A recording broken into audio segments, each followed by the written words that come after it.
So Mr. Trump's unpredictable style has raised some concerns in boardrooms of corporate America this week. A simple tweet, a statement, sometimes drives stock prices up or down. Here he is posing for the cover of Time, which he told ahead of the magazine naming him Person of the Year, "I'm going to bring down drug prices. I don't like what has happened with drug prices." And you can see here pharmaceutical and biotech stocks did take a tumble this morning before they went back up. That seems to be the trend. Melissa Francis, co-host After the Bell, and Charlie Gasparino, always breaking news for us at Fox Business Network as well. Hi, you guys. Good to have both of you here.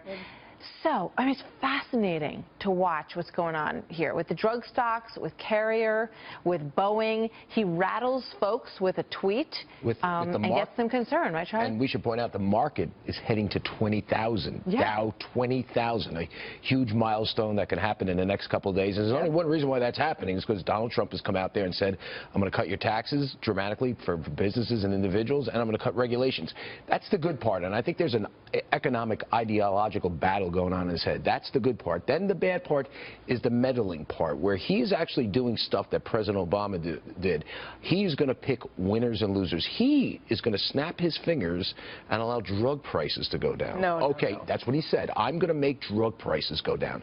He's going to go after Boeing and say, you know, they're charging us $4 billion when they're really charging us, you know, $200 million. That's the taxpayer. So I mean, each one of these things is different. He's going after specific companies and driving their stocks down. With the Boeing deal, that's a government contract. So he's saying, look, nobody bids. You don't get competing bids on these government contracts. Was the $4 billion right? Need to hold them accountable.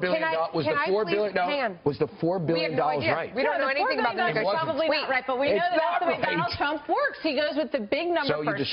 You destroyed billions of dollars. Let me make this point. You destroyed billions of dollars of shareholder worth on something that you got wrong. No, that's not what's going on. That's not what happened. What he's doing is, anyone who's read any book on negotiation at all, let alone his, knows that what he's doing is resetting the negotiation. He is saying, look, in a tweet and in a public statement, I'm walking away from the table. Guess what? I'm not buying at this price. The number that he said has no importance. Excuse me. He's saying there is a new sheriff in town, and I am reading the entire bill, and I am not a pushover with the taxpayer money like the last few guys were. Instead, I'm going to stand up and walk away from the table. He's saying that to Boeing. Hang on. With the drug prices, what he's saying is he knows that the way it works is drug companies dramatically inflate the price of a drug, and then the sales rep get to say, oh, look, I did such a great job, I got it down this much for this insurance company. It's all BS. And he's saying, I am going to cut through the BS. There's not an inflated price. Yes, like there is at Macy's, and then suddenly at Christmas,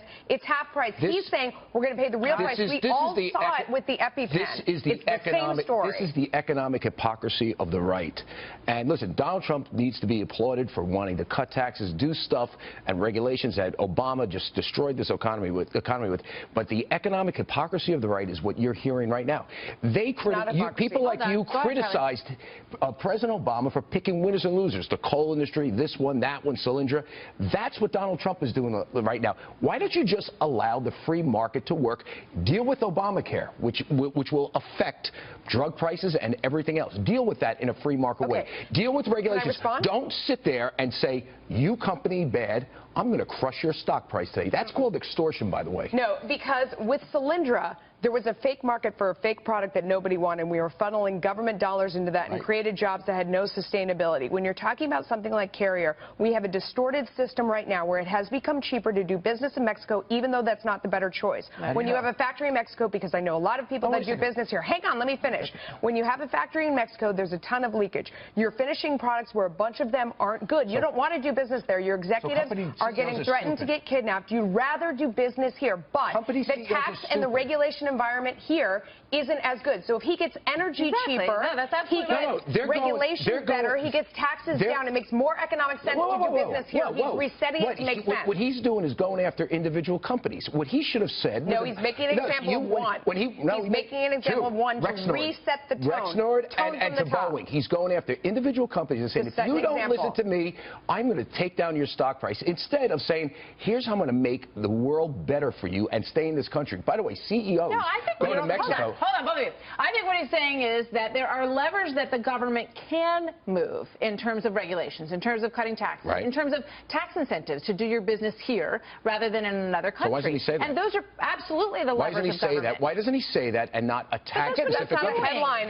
Because you know why? Because that's how he extorts a result. Nope, and that's how you negotiate. If President Obama did it, you wouldn't go. Tell me who got extorted. Listen.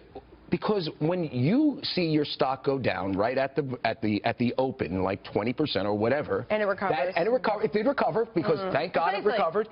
But CEOs hate that; they don't want to be in the headlines, so they will listen to. I think that's pressure. But you want to know something? That's pressure. Okay, carrot and stick, my friend. That's how you negotiate. When Barack Obama did it, you called it socialism.